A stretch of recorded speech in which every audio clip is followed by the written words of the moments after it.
તું અહીંયા? તમને શું થયું? તમે કેમ ઉદાસ છો? રહેવા દે, તને સમજણ નહીં પડે. તું હજી નાનો છે. કહો તો ખરા, કંઈક તમારી મુશ્કેલીનું સમાધાન હું પણ કરી લઉં. તને નહીં ખબર પડે, મને બધી જ ખબર પડે છે. તમે એકવાર કહીને તો જુઓ. એમ તો આજો, મેં એક એપ બનાવી છે, રાશિ રિક્ષાવાળી. પણ એમાં હમણાંથી જે નવા લોકો જોડાય છે ને, એ લોકોના નામ મારા સુધી પહોંચતા જ નથી. જો એ લોકોના નામ મારા સુધી નહીં પહોંચે તો હું એ લોકોને મદદ કેવી રીતે કરી શકીશ? અને એ લોકોના નામ મારા સુધી નહીં આવે તો એ લોકો સુધી પહોંચીશ કેવી રીતે? બસ આટલી જ વાત. હા, મેં કંપનીમાં મેલ પણ કર્યો છે, પણ ખબર નહીં ત્યાંથી શું પરિણામ આવશે આ મુશ્કેલીનું. ભગવાન કહે છે કે માણસે કર્મયોગી હોવું જોઈએ, એના ફળની આશા ના રાખવી જોઈએ. તમે તમારું કર્મ કરી લીધું ને, હવે તમને પરિણામ ભગવાન આપશે.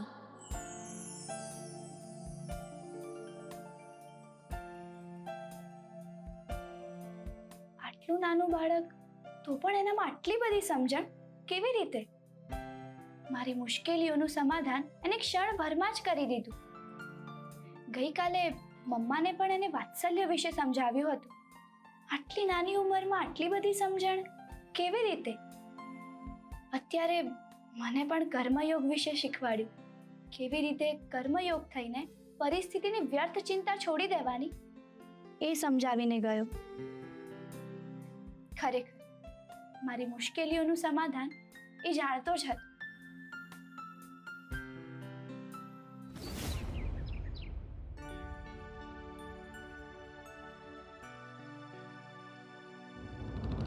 શું થયું બેટા? કઈ ખબર મળી? ના માં, મેં છેલ્લા દિવસની પોલીસ સ્ટેશનની બધી કમ્પ્લેન ફાઇલ ચેક કરાવડાવી, પણ ક્યાંય પણ બાળક ગુમ થયાના રિપોર્ટ્સ નથી મળ્યા. આવું તો કેવી રીતે હોઈ શકે? આમ તો બીજા શહેરોના પણ રિપોર્ટ ચેક કરાવડાવ્યા છે, પણ એમાંથી પણ આ બાળક છે એ કેવી રીતે ખબર પડશે? પણ બેટા, આનું નામ પૂછવું પડશે. હવે શું કરીશું? અત્યાર સુધી તો પ્રયત્નો ચાલુ જ છે રાશિબેન. છોકરાનું નામ પૂછવું છે, પણ એ કહેશે કેવી રીતે? મમ્મી, હું પૂછું. બેટા, તારું નામ શું છે? લાલો. અચ્છા, અને તારા પપ્પાનું નામ?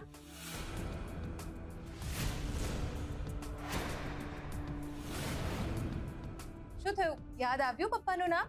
હા, યાદ આવ્યું. મારું નામ લાલો છે અને મારા પપ્પાનું નામ બાપુ છે. હા, પણ બેટા બાપુ તો એમને પ્રેમથી કહેવાય ને. એમનું નામ શું છે એ ખબર છે તને? ના.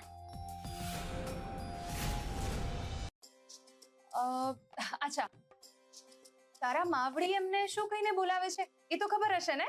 હા, માવડી કહે છે, ઓ લાલાના બાપુ સાંભળો છો?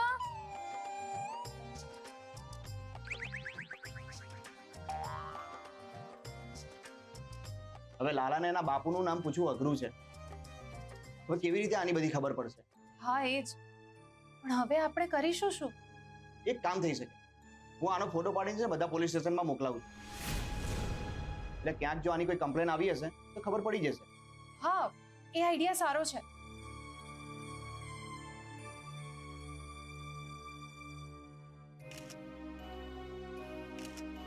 સારું, હવે હું જઉં છું અને બીજા પોલીસ સ્ટેશનમાં તપાસ કરાવડાવું.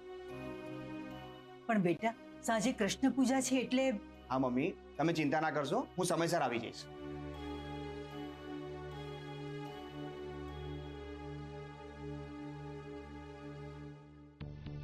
હવે આ કોણ છે? એ શોધવું કેવી રીતે? જ્યારે જે મળવાનું હોય છે ને ત્યારે મળી જ જાય છે.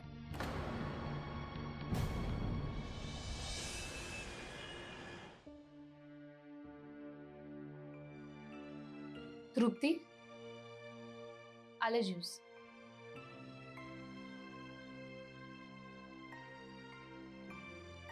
સિદ્ધાર્થભાઈએ મને કીધું કે તને ચક્કર આવતા હતા. શું થયું? ચક્કર કેવી રીતે આવ્યા તને? ખબર નહીં ભાભી, સવારથી વીકનેસ ફીલ થતી હતી અને ઉપવાસના કારણે ચક્કર પણ આવી ગયા અને વોમિટિંગ પણ થઈ. આ બધું વ્રત અને ઉપવાસના કારણે થાય છે, કારણ કે મેં ક્યારેય કર્યું નથી ને. ના ના, એવું ના હોય. વ્રત અને ઉપવાસના લીધે ક્યારેય કંઈ ના થાય. વ્રતમાં તો ભગવાન શક્તિ આપે અને એના લીધે વોમિટિંગ પણ ના થાય. પણ એક વાત કહું, તું કહે છે કે તું ઠીક છે, પણ મને તારી બહુ ચિંતા થાય છે. એક કામ કરીએ, આપણે અત્યારે જ હોસ્પિટલ જઈ આવીએ. ચાલ. અરે નાના ભાભી, એમાં હોસ્પિટલ જવાની શું જરૂર છે? અરે હવે તો સામાન્ય લાગતી બીમારી પણ ગંભીર હોઈ શકે છે. તું રાશિને જ જો ને, એને કેન્સર આવ્યા પછી હું કોઈ પણ બેદરકારી નહીં ચલાવી લઉં. તને ખબર છે ને કેટલી મુશ્કેલીઓ પછી એ બચી છે. તું ચાલ, હમણાં ને હમણાં હોસ્પિટલ ચાલ. મેં તમારા માટે કેટલી ખરાબ ભાવના રાખી. તમારા પાસેથી તમારું બાળક પણ છીનવી લેવાનો પ્રયત્ન કર્યા, પણ તમે મારા માટે એવી ભાવના ના રાખી.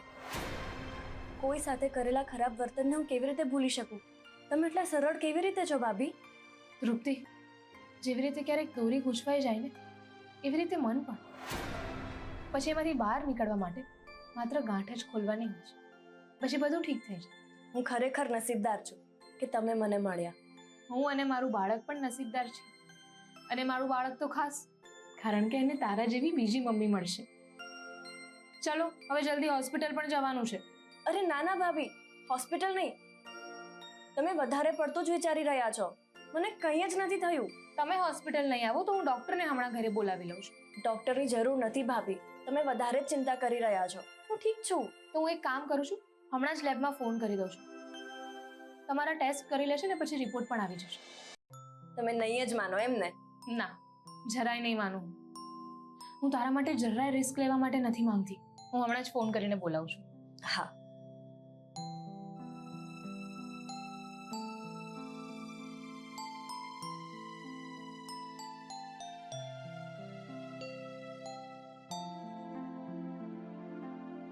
થોડી વારમાં આવી જશે.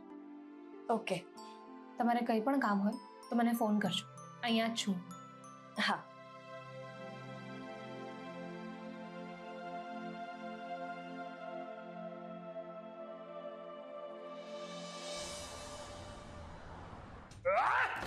લાલા લાલા લાલા બોસ બોસ પ્લીઝ સાંભળો બોસ. અરે શું સંભાળું? આટલા વર્ષથી લાલાની મેં રાહ જોઈ છે કે એક દિવસ એની બધી પ્રોપર્ટી મને મળી જાય, પણ આજે છેલ્લા સમયે ભાગી ગયો. ને દોડાથી બાંધ્યો હતો પણ એ કઈ રીતે ભાગી ગયો એ જ નથી સમજાતું.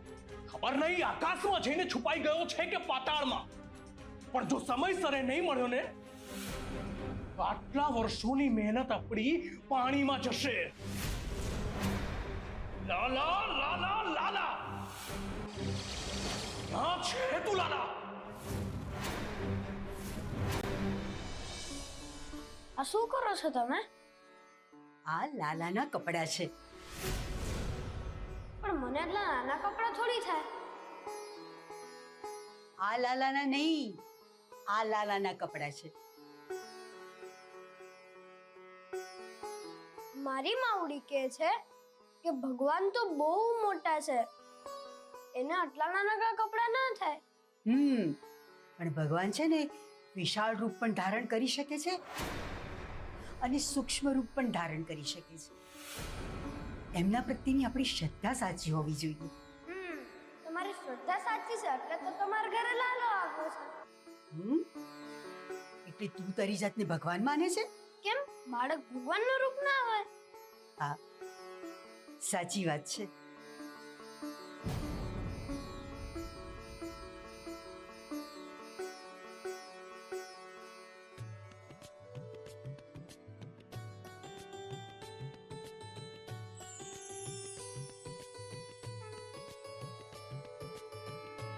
એ લાલા,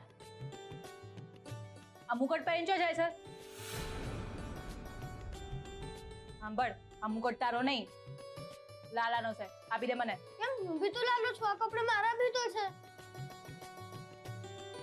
આ લાલાની વાત નથી, આમની ચાલે છે. આપી દે મને. પાસ. પાછો ભાગવા માંડે. ઉભો રે, ઉભો રે. આપી દે, આપી દે, છેલ્લી વાર કહું છું.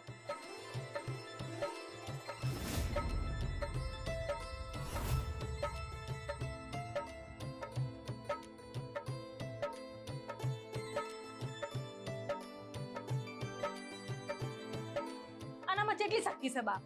બસ આટલામાં થાકી ગયા. હું કહું છું બા, છોકરો બહુ તોફાની છે. વિનુ, પહેરવા દે એને મુગટ.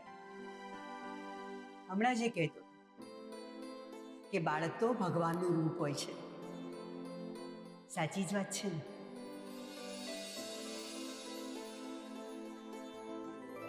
આપણે એમ સમજી લઈશું કે આ લાલાએ નહીં, આ લાલાએ મુકટ પહેર્યો છે. આટલો નાનો છે પણ કેટલી મોટી મોટી વાતો કરે છે. એકદમ સાચી વાત બા. કાલે પેલા રાસીબુન હારે ચેવડી મોટી મોટી વાતો કરતો હતો. એમના માં વિશે જ્ઞાન આપતો હતો. આ સવારમાં ઉઠીને તમે હું જોયું ખબર છે તમને? કે આપણા પેલા બગીચામાં ને માટીમાં રમતો હતો અને માટી ખાતો હતો. તો મને પૂછ્યું કે આ હું કામ ખાસ? તો મને શું કે ખબર છે કે મને આ માટી બહુ ભાવે છે. તો મેં ના પાડી, મેં રોક્યો તો મારો વાળો નિહાળીને જતો રહ્યો. અને મને શું કે ખબર છે કે આનો બદલો તો હું લે તમારી હારે. આનું નાનું ડેટ્યું મારી હારે બદલો લેશે. બેટા, બાળકો તો હવે તોફાન કરે જ, અને એમના તોફાનોના જવાબ આપવા બહુ મુશ્કેલ હોય છે. હા હા બેટા, તે પ્રસાદ બનાવ્યો? હું તો ભૂલી જ ગઈ. હારું હેડ, હું પ્રસાદ બનાવવા જાઉં છું અને મારા રાતે શું પહેરવાનું છે એ પણ નક્કી કરવાનું છે. તો હું જાઉં. અરે હા, મારે પણ બધી તૈયારીઓ કરવાની બાકી છે. હું પણ જાઉં છું.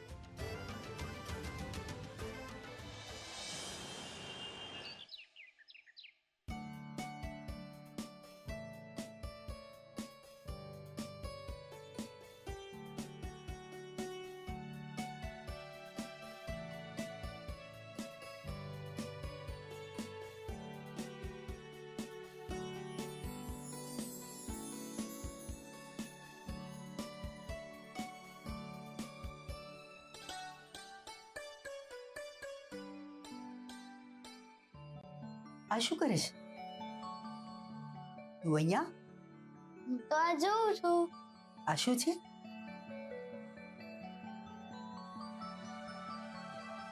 આ કોણ છે?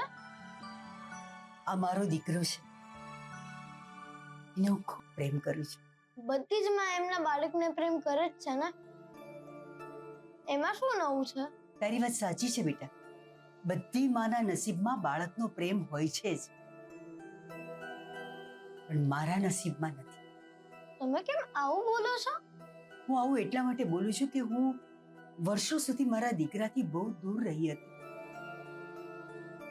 મારા બાળકને પ્રેમ અને સાથ જોઈતો હતો. એ સમયે મારા બાળકે એકલાએ સંઘર્ષ કર્યો.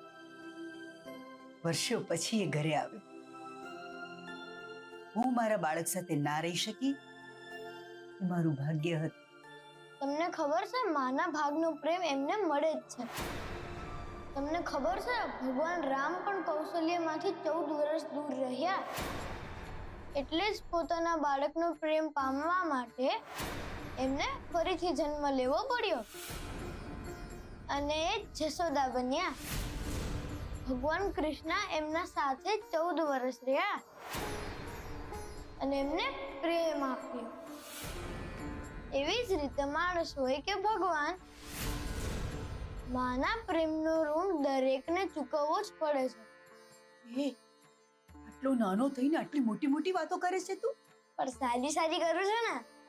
સારી એટલે બહુ જ સારી સારી વાત કરે છે તું. પણ તને આ બધું કોણ શીખવાડે છે? એ હું નહીં કહું. લો બોલો, એને કંઈક પૂછીએ તો તરત ભાગી જાય છે અને આવીને એટલું બધું જ્ઞાન આપી જશે આપણને. ખરેખર ખૂબ જ્ઞાની છોકરો છે. તોફાની પણ છે. જ્ઞાની એ છે ને, તોફાની પણ છે. એકદમ નટખટ છે. બાળકૃષ્ણના બધા જ ગુણ એનામાં છે.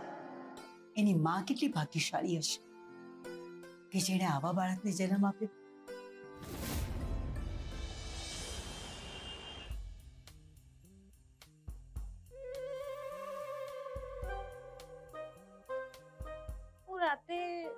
આ કપડાં પહેરું કે ભાઈ આ પહેરું?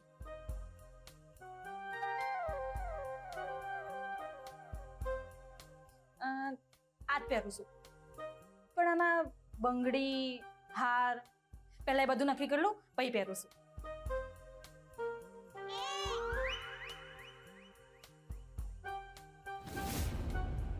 મને માટી ખાવા નથી આપી ને, હવે અમને હેરાન કરીશ.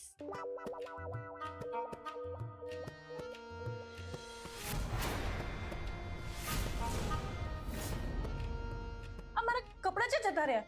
હું તો હમણાં અહીંયા જ મેળીને ગઈ હતી. કોણ લઈ ગયું? મારા કપડાં છે જતા રહ્યા.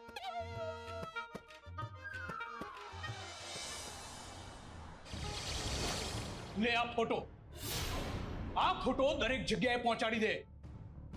આપણા દરેક માણસ પાસે આ ફોટો હોવો જોઈએ. માત્ર ગણતરીના કલાકો છે આપણી પાસે. Okay boss.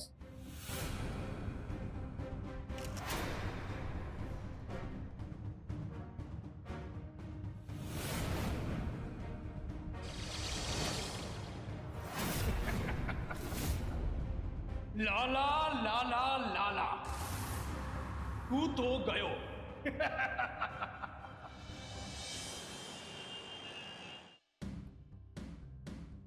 શું એક પણ કમ્પ્લેન ફાઇલમાં બાળકનો ફોટો મેચ નથી થતો? તમે બધું બરાબર ચેક કર્યું કે નહીં? હા સર, કંઈ જ પ્રૂફ નથી મળ્યું, પણ ઠીક છે, હું કંઈક કરું છું. જીગર, તમે બહુ ચિંતામાં લાગો છો. શું થયું? કશું થતું નથી, એ જ તો પ્રોબ્લેમ છે. વાત એમ છે કે મેં બધે જ તપાસ કરાવડાવી કે આ બાળક કોણ છે, પણ કંઈ જવાબ જ નથી મળી રહ્યો. ખબર નહીં એ કોણ છે, કેવી રીતે ખબર પડશે? બધા જ મોટા મોટા શહેરોની તપાસ કરી લીધી. જેટલા પણ બાળકો ગુમ થયા છે ને ત્યાં બધે જ તપાસ કરાવી લીધી, પણ આ બાળક વિશે કંઈ ખબર જ નથી પડી રહી. ખબર નહીં, પણ આ બાળકનો ફોટો ક્યાં મેચ જ નથી થતો. જાણે બીજા જ ગ્રહ પરથી ના આવ્યો હોય. ખબર નહીં શું કરવું હવે આનું. તમે ચિંતા ના કરો જીગર, કોઈ રસ્તો મળી જશે. હવે એક જ રસ્તો છે. આ બાળક કોણ છે ને ક્યાંથી આવ્યું છે ને, હવે એના મોઢે જ બોલાવવું પડશે.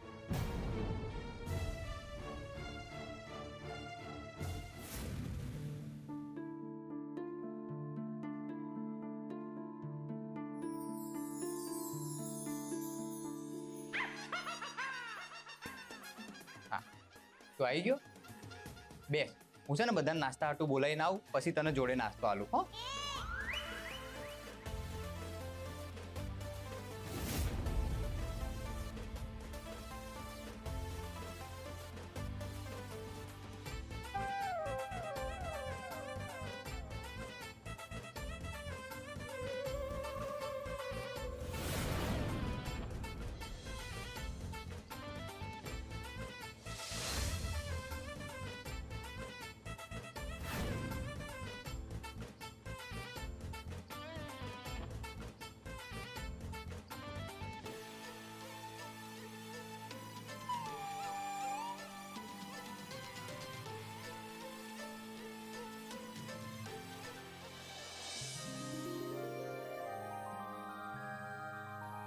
તું અહીંયા શું કરે છે ટેબલ ઉપર? અહીંયા ના બેસાય, અહીંયા બેસાય.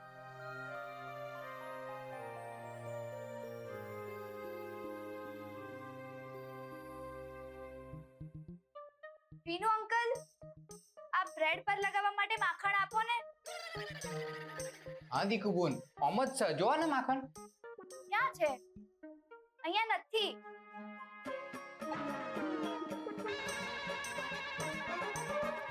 અરે આવું ચમનું થાય? 2 કિલો માખણ આમાં તો મૂક્યું તું.